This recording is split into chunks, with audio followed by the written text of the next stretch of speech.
Let me just say that straight women don't get to decide who we are. Gay men don't get to decide who we are. I don't need their approval to be valid. I get to decide who I am. What up, what up?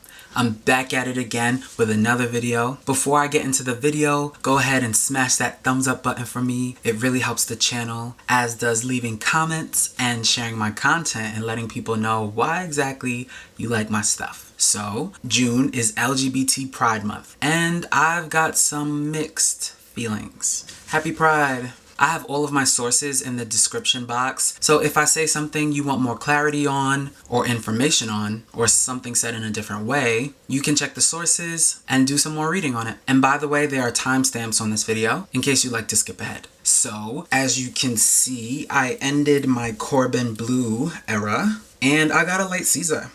Back to my old ways. I also kept some hair in the back, and I got like a whole little duck tail, rat tail situation going on. So yeah, it's lit. I feel like my old self with a twist. For Pride Month, I want to start off by saying that you're allowed to exist without explanations or having to come out. You are valid as hell. You don't owe anybody anything, and for this month, you should just love on yourself extra hard. It's also very common to experience shame surrounding your sexuality or gender identity. You are valid as hell if that's you too. What we know today as Pride was originally to commemorate the Stonewall Riots, also known as the Stonewall Uprising. The Stonewall Riots began in the wee hours of the morning of June 28th, 1969, when NYPD raided the Stonewall Inn, a bar in Greenwich Village where LGBT frequented and worked. NYPD roughly hauled bar patrons and employees out of the bar because they could, because engaging in same-sex behavior was illegal, and just a few short years prior to that, so was serving alcohol to suspected LGBT people. The Stonewall riots against the NYPD lasted for 6 days and was a defining moment for the LGBT movement nationwide. Bisexual activist Brenda Howard, affectionately named the Mother of Pride, organized the first march in New York City 1 month after the riots. A year later, Howard coordinated another march to commemorate the year anniversary of the Stonewall riots, thus beginning the long-standing tradition of Pride parades each year. Bisexual activist Brenda Howard, along with bisexual activist Robert A. Martin, aka Donnie the Punk, and gay activist L. Craig Schoonmaker, are credited with popularizing the word Pride to describe these festivities. Sylvia Rivera and Marsha P. Johnson, two trans activists of color who were key actors in the Stonewall riots and the following decades of activism, were also bi.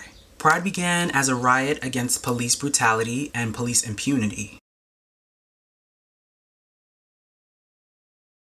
Cops don't belong at Pride, full stop. Though I am glad that they will not be allowed to attend in uniform this year, and until at least 2025. I get a major case of vertigo whenever I think about this temporary ban even being necessary. Cops should have never been a part of Pride, so to view this as progress will always give me a sense of whiplash. I am sorry that this temporary ban was caused by police brutality at Pride 2020, and I sincerely hope the survivors of it are okay mentally and physically. My friends and I experienced police brutality while at World Pride 2019, and I have seen police brutality at Pride years before that too. Though in the case of my friends, and in previous years when I had seen police brutality, it was against black people, whereas last year, police brutality predominantly happened to white people. That's very important to name. I'm having mixed feelings because, as Chase Strangio says, more anti-trans bills became law in 2021 than in the previous 10 years. 33 states have introduced more than 100 bills, roughly 117, to infringe upon the rights of transgender people. Anti-LGBT companies participate in rainbow capitalism while denying LGBT individuals jobs with livable wages, protection, and donate millions to anti-LGBT politicians, when they could be funding LGBT people's mental health or medical expenses or just livelihoods, or donating to LGBT organizations.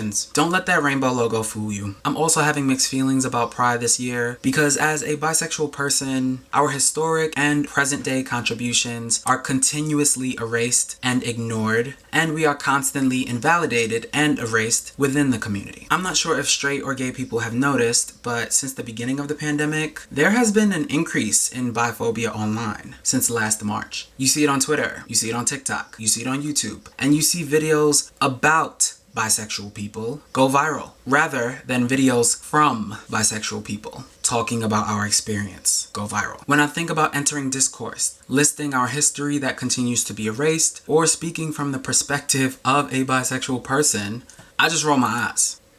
It doesn't feel good or productive to talk to people who are committed to misunderstanding you, or erasing you, or invalidating you, or criticizing your sexuality, or who have a very particular idea of what a bisexual plus person is actually like. I'd much rather spend time editing the manuscript I wrote on bisexuality in men and trying to get that published instead of breaking things down and re-triggering myself by exploring biphobic talking points to no end. For those of you who want to learn, you can watch my video, Was Whitney Houston Bisexual? By Erasure and Bisexual Icons. I also created the playlist on YouTube, Bisexual Men Speak, and it currently has over 700 videos of bisexual plus men and masculine identified folks talking about their experience being bisexual plus. So that's like bisexual, pansexual, fluid, I don't do labels, all of that stuff under the bisexual umbrella. Or you can go to the frequently asked page at bi.org. Let me just say that straight women don't get to decide who we are. Gay men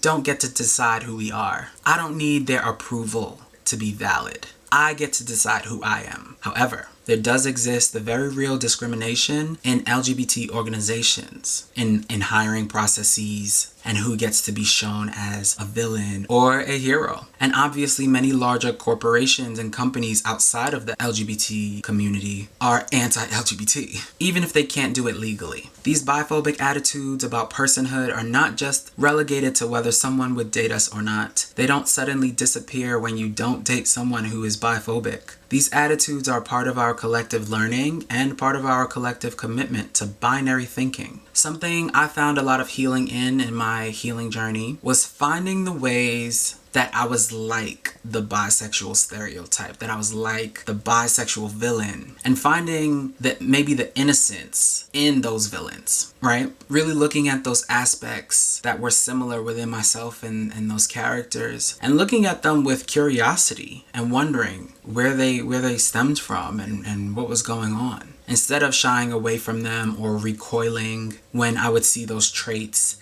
in others. I found a lot of healing in validating myself and only sharing my bisexuality on my terms, which changed depending on my mood and who I'm speaking to. You can celebrate Pride this year by signing the LGBT petitions I put in the description box, by donating to bisexual plus people directly, give to bail funds, and I've actually been considering starting a fund or organization or something surrounding bisexual plus men and masculine identified folks and our mental wellness. So please let me know what you think of this idea, because I am still brainstorming and I don't know what I'm doing. Or if you have another idea and I don't know if this is the right way to go. If you made it this far, please leave me some hearts down in the comments section below. And if you would like to buy me a cup of coffee or support me for Pride Month, my Cash App and my Venmo information is right down below in the description box. I'll see y'all next time. Peace.